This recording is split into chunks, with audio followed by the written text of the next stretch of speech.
आज की सबसे पहली बड़ी खबर जो अभी अभी सामने आई है, बीजेपी लगातार कह रही है कि राहुल गांधी को माफी मांगनी होगी। राहुल गांधी ने कहा, मैं देश की जनता के लिए आवाज उठाऊंगा, सच्चाई के लिए आवाज उठाऊंगा, मैं उसके लिए माफी नहीं मांगूंगा। मुझे कहते हैं सही बात बोलने के लिए माफी मांगू। भाई और बहनों, मेरा नाम राहुल सावंतर नहीं है, मेरा नाम राहुल गांधी है। मैं सच्चाई के लिए कभी माफी नहीं मांगूंगा, मर जाऊंगा मगर माफी नहीं मांगूंगा, और ना कोई कांग्रेस वाला माफी मांगेगा।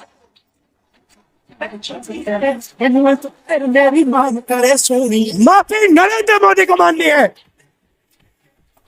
नरेंद्र मोदी को देश से माफी मांगनी है, और उनके जो असिस्टेंट हैं अमित शाह, उनको देश से माफी मांगनी है। राहुल गांधी का कसूर सिर्फ इतना है कि सिर्फ वो इस कोशिश में लगा हुआ है कि भटकती हुई युवा जनरेशन, परेशान जनता को कोई राहत मिल सके, लेकिन राहत जल्द ही मिलेगी। इस बीजेपी सरकार से जनता समझ चुकी है। अगली सबसे बड़ी खबर जिससे बीजेपी और अंधभक्तों के पैरों तले से जमीन खिसक जाएगी, 18 भाजपा नेताओं ने बीजेपी से इस्तीफा दे दिया है और कांग्रेस में शामिल हो गए हैं।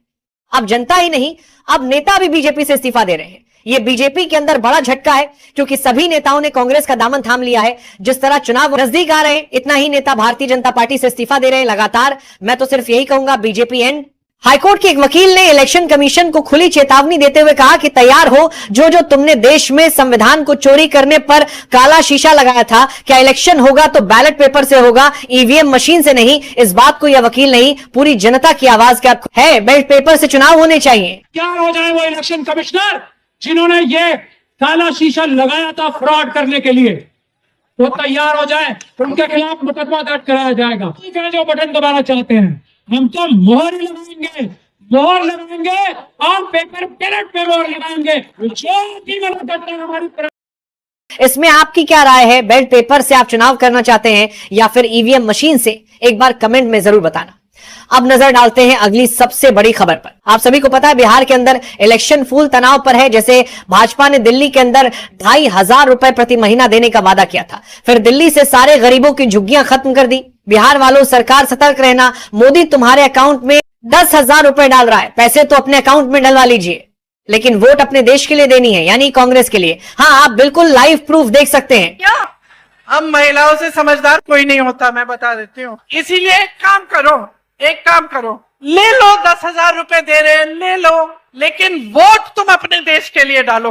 दोस्तों, आप सभी को एक बात तो माननी ही पड़ेगी, बिहार के अंदर सारी जनता एकजुट है। हर घर में इंडिया गठबंधन का परचम लहरा रहा है। इस बार खेल पलटेगा, देश बदलेगा, क्योंकि बिहार इलेक्शन के मुताबिक देश की रीढ़ की हड्डी है। अगली बड़ी खबर, महाराज जी ने बड़े दुख के साथ में कहा कि इस देश को बचा लीजिए, ये फिर गुलाम बन जाएगा।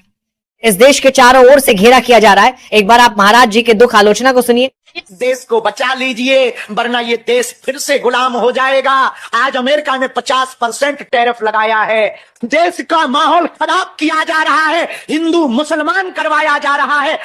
हम तिरंगे से प्यार क्यों ना करें? अरे हम भारत से प्यार क्यों ना करें? पहले किसी के ऊपर आपदा आती थी, पूरा गांव खड़ा हो जाता था, कदम से कदम मिलाकर चलता था। अब तुम्हारे देश भारत में दारू महंगी नहीं है, सस्ती है, दवा महंगी हो गई है। आजकल बेरोजगारी पर चर्चा नहीं होती, देश को बढ़ाने पर चर्चा नहीं होती, युवाओं की वृद्धि पर चर्चा नहीं होती, संस्कार सुधार पर चर्चा नहीं होती।